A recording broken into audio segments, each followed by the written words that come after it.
15 বছরের তৃণমূল কংগ্রেসের সরকারের পতন ঘটিয়ে পশ্চিমবঙ্গের ক্ষমতা দখল করেছে বিজেপি। ফলে বেআইনি বাংলাদেশি অনুপ্রবেশকারীদের তাড়াতে এবার মারাত্মকভাবে তৎপর হতে পারে দিল্লি। জানিয়ে নির্বাচন শেষ না হতেই হুঁশিয়ারি দিয়েছে বাংলাদেশ।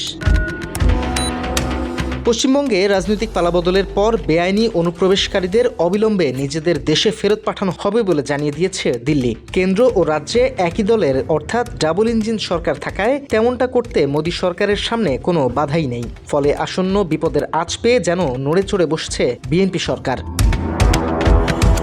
গত 4 মে পশ্চিমবঙ্গ বিধানসভা নির্বাচনের ফল ঘোষণা হতেই অনুপ্রবেশ ইস্যুতে মুখ খোলেন বাংলাদেশের পররাষ্ট্রমন্ত্রী খলিলুর রহমান। বলেন, ওপার বাংলায় ক্ষমতায় পালাবদলের জেরে পুশিনের ঘটনা ঘটলে ব্যবস্থা নেবে ঢাকা। সঙ্গে সঙ্গে এ ব্যাপারে পাল্টা বিবৃতি দেয় ভারত। দেশটির পররাষ্ট্রমন্ত্রীর মুখপাত্র রণবীর জাসওয়াল জানিয়ে দেন, অনুপ্রবেশ এবং ফেরত পাঠানোর বিষয়টি শক্ত হাতে মোকাবিলা করবে কেন্দ্র ও রাজ্য সরকার।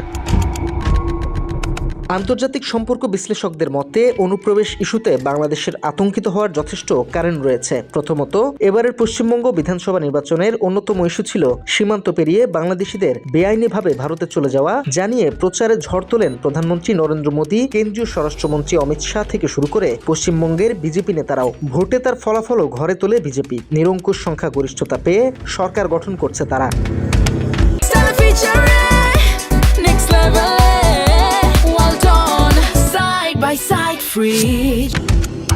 পশ্চিমবঙ্গের মতো আসামের ভোটেও বড় ইস্যু ছিল বাংলাদেশি অনুপ্রবেশ।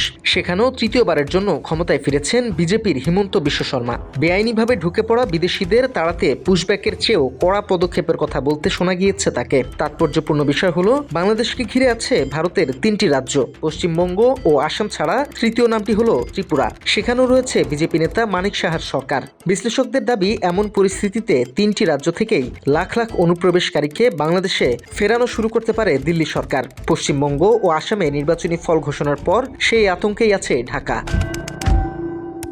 তবে আওয়ামী লীগের পতনের পর ভারতের সাথে বাংলাদেশের সম্পর্কে যে টানাপোড়েন চলছে তা কাটিয়ে ওঠার প্রচেষ্টার মধ্যেই সীমান্তের কাছে কট্টর বিজেপি সরকারের এসব হুমকি ধামকি কতটা সামলাতে পারবে বিএনপি সরকার, এমনটাই প্রশ্ন করছেন অনেকে। বাংলা এডিশন, ঢাকা।